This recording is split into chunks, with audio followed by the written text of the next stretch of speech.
There's literally nothing that Israel won't do in the name of vengeance and in the name of continuing Zionism. For some people, the takeaway is as long as they're not literally putting people in ovens, as long as they're not doing exactly what the Nazis did, that somehow that's okay. It's actually not okay. Never again doesn't mean never again in the exact same way that the Nazis did it. If that's your takeaway from the Holocaust, you really need to look at yourself and do some soul searching.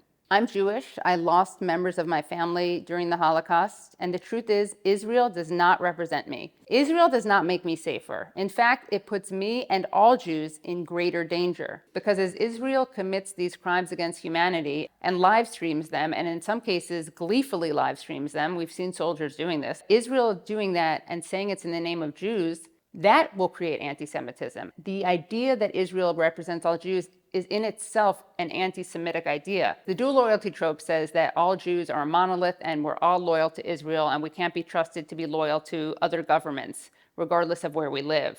That is really what Israel is leaning into. And you have anti-Semites and then the government of Israel, AIPAC and the ADL, all making the same argument, which I think really shows you the dangers and the inherent anti-Semitism of Zionism. People like to claim that anti-Zionism is anti-Semitic. Well, it's actually not, given that you literally have more Christian Zionists in the world than you have Jewish Zionists. This particular Christian form of Zionism wants Jews to go back to Israel so we can provoke the end times, Armageddon. All Jews except a very lucky 400 who accept Christ as their Lord and Savior burn for all of eternity. So these are the allies. All these cancel culture warriors who talk about right-wingers being canceled are very silent, interestingly enough, when it comes to critics of Israel, who are probably the most canceled people of all. If you're a Palestinian critic of Israel, you're very, very, very canceled. If you're a Jewish critic of Israel, you're less canceled, but you're still canceled. You're just canceled as a self-loathing Jew as opposed to an anti-Semite, which is a significant difference. I mean, I was fired by a network for saying that Israel is an apartheid state. So my being Jewish didn't really protect me. And of course, there's a huge bias in the way that corporate media reports on Israel-Palestine. They're very clear when Russia does something. Russia bombs, Russia strikes, Russia kills. When it's Israel, it's often Palestinians killed in attack, Palestinians dead after bombing. We even know that networks and outlets instruct their writers and reporters not to use certain words like genocide, not even to use the word Palestine. In fact, the reporting by the New York Times on the alleged mass rape used by Hamas was so bad that they had to cancel a podcast that they were going to do about it because there was so little to back it up. Now, on the other hand, you have countless stories and allegations of Israelis raping Palestinians. That got totally ignored. It's really fascinating that we hear time and time again about the 40 beheaded Israeli babies, even though there was no evidence of that. And we do have evidence of actually beheaded babies, children with their heads blown off. I mean, we saw a child literally shredded. Various representatives of the Israeli government are never asked about that. They're never asked to condemn Israel's violence. They're never asked to condemn Israel's terrorism. There was a doctor who was tortured to death.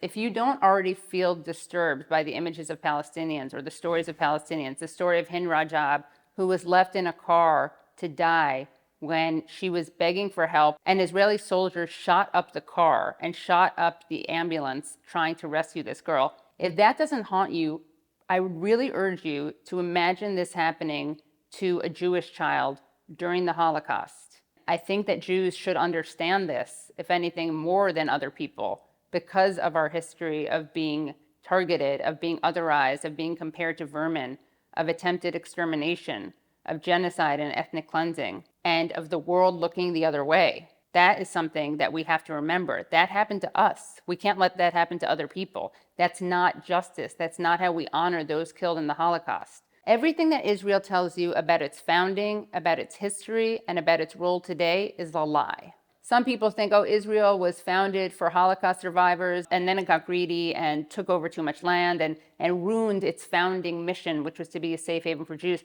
The truth is, it was founded on ethnic cleansing. It was not a utopia. I think it's really eye-opening to look at the actual language of early Zionists, because they were calling their banks colonial trusts. They were talking about how natives always resist colonists. In other words, it's not just critics of Zionism who describe Zionism as colonial, it was the Zionists themselves. Israeli society really had a lot of disdain for Holocaust survivors. So they did something very disgusting. They both weaponized the Holocaust to justify their extermination of Palestinians, and they mistreated Holocaust survivors. In fact, they even referred to them as sapon, which means soap in Hebrew.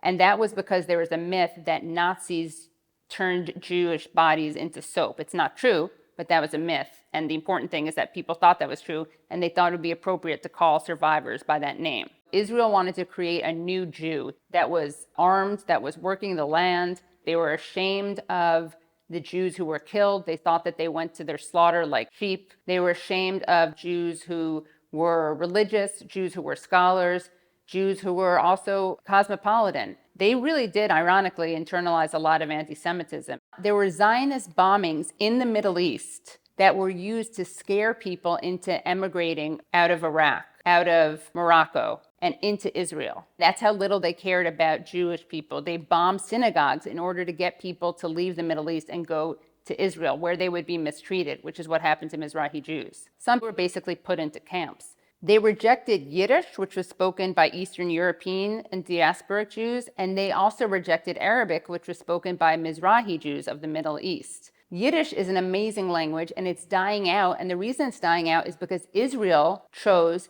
to create modern Hebrew, which no one spoke, and they had a lot of disdain for a lot of Jewish culture. So Israel has always been a racist project in many ways, against Palestinians, but even against Jews themselves. And it's been an anti-Semitic project as well. Not only is Judaism obviously much older than Zionism, but there was Christian Zionism from the very beginning, and that was fueled by anti-Semitism and the desire to get Jews out of Europe. Lord Balfour of the Balfour Declaration was a major anti-Semite. Zionism actually requires anti-Semitism to justify its existence. So for Zionists, they don't want to defeat anti-Semitism. They want to use it to strengthen the state of Israel. It's also true to remember that this is not a conflict about religion or culture. Jews and Christians and Muslims lived in peace, in harmony in many areas of the Middle East for centuries. This is about power. This is about land. This goes back to resources. This goes back to the West wanting to have a foothold in the Middle East. This is not about religion.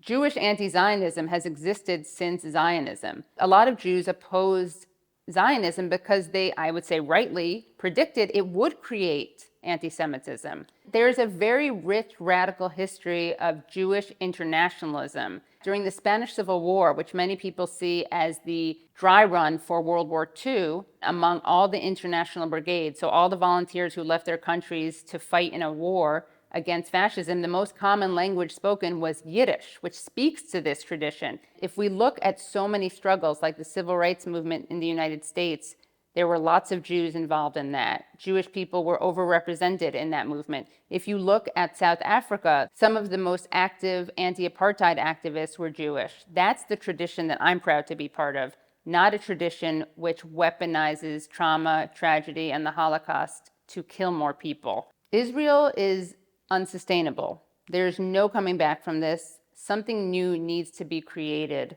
Jews can live side by side with Muslims and Christians in Palestine, just as they have for centuries. If coexistence is so impossible, and if anti-Semitism is so impossible to fight against, how is it that Jews live in Germany today? Germany was where anti-Semitism turned into the Holocaust, and yet somehow Jews are able to live in Germany in safety, but we're supposed to believe that they can't live in Palestine in safety?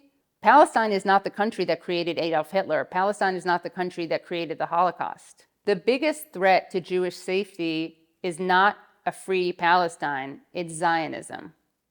It's essential to challenge the lies and propaganda of mainstream media. You won't see videos like these in the mainstream media, which is why it's so important to support the work of Double Down News on Patreon. And if I do say so myself, The Katie Halper Show.